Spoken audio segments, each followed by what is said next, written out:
I hope in this video to summarise the things I did to sort out this otherwise lovely model. The problems initially were lots of gear noise and high current drawn by the motor, Lumpy running at lower speeds, middle driving wheels pumping back and forth and up and down. I did alert Hornby to the problems, and after quite a long delay they did reply in a helpful manner, asking if I would consider sending the loco back to them for testing and resolution.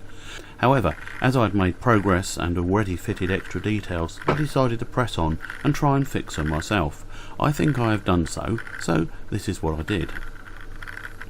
After what seemed like hours of carefully studying the various components of the valve gear and driving wheels in action, I noticed that not only were the middle wheels pumping from side to side, but also up and down. A very close inspection of the side of the loco showed black and red wires trapped between the two bottom plates and the chassis, causing the plates to bow away from the chassis in the middle. Removing the two screws showed the wires to be pick-up connections, and clearly from the flat on the wires they had indeed been trapped, and also the bottom plate looked like it had partly split. I moved the wires back into the hole from which they emerge and made sure they laid as neatly as possible. Use great caution with this step, as the pickups to the wheels are very long and easily damaged. Also note that there is some tolerance in the bottom plates that can allow the drive gear to be impeded, if not exactly centred. The result of this activity was that the up and down movement of the middle wheels stopped and the loco did run better. I did not take photos at this point, as such concentration was needed. The noise from the motor and gears was really bugging me, yet body opening was looking like a real pain. However, I developed a plan based on reading others' findings and noting the cautions in the instructions. Socketed into the running plate are two round pegs of the lubricators. These small black plastic boxes have non-moving rods attached to them. Irrespective of the accuracy of this, if you open the body, these will be dislodged and easily break the rods and prove almost impossible to refit. Yet only a very poor adhesive has been used on the boxes, where they sit on the forked metal arms protruding from the bottom of the chassis. It is therefore my recommendation that, using a very fine stick, small drops of superglue are placed around and between the forks to ensure the boxes stay put when the body is removed. Doing this step will save you a world of pain. Make sure that the glue has fully set before continuing.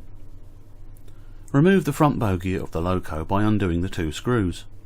Under this will be found two more screws, one holding the cylinders, do not touch this, and the one at the front is the body securing screw. Remove this.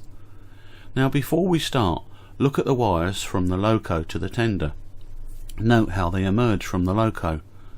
I suggest a little superglue is applied to them so that they keep their exit position. This again will save you much trouble later.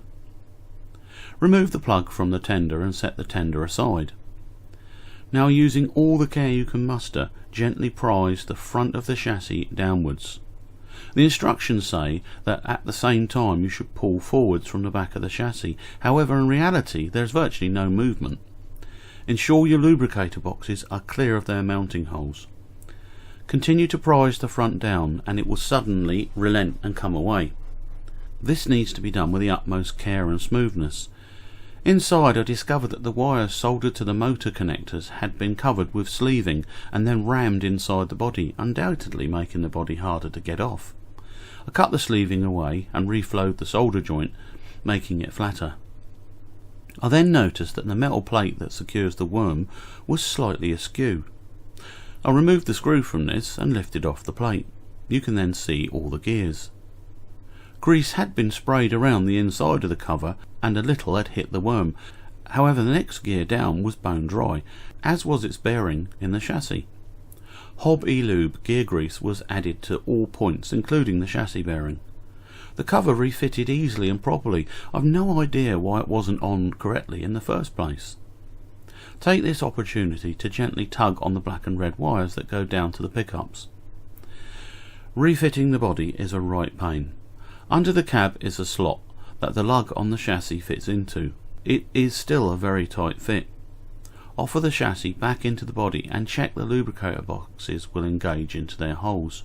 Try and ensure that the lug and slot are closely lined up. Then you just have to push down on the front of the chassis until pop the lug engages and all should be well. refit the screws, bogies and tender. You will thank yourself for securing the tender wires and lubricator boxes, trust me. The improvement in running of the loco was absolutely stunning, but the middle wheels still pumped and spoiled the slow speed. Back in the service cradle, and eventually I saw that the left-hand radius rod crank, as you looked down at it, appeared to be of a much shallower angle than the one on the right. This is with the smoke box towards you. Carefully I removed the crank and reassembled, and the pumping had gone. I reassembled, and while supporting the pivot of the crank, I used a small flat blade screwdriver to bend the crank outwards a very tiny amount. Instantly the pumping had almost gone. A little further bend, well, really I mean a slight flex, and the pump was reduced to a fraction, and fear of damaging anything stopped me from proceeding further. Well, she now runs beautifully, as you are seeing now. So it does seem that Hornby can design a lovely fine model, but once again the factory that assembles it with no care and no quality control lets them down time and time again. Bring it back to Margate, Hornby, come on please. Hornby did respond to my lengthy email explaining all the steps I'd taken, saying that they'd refer it to the development department. Okay, hope that's been helpful to some of you. Take care now.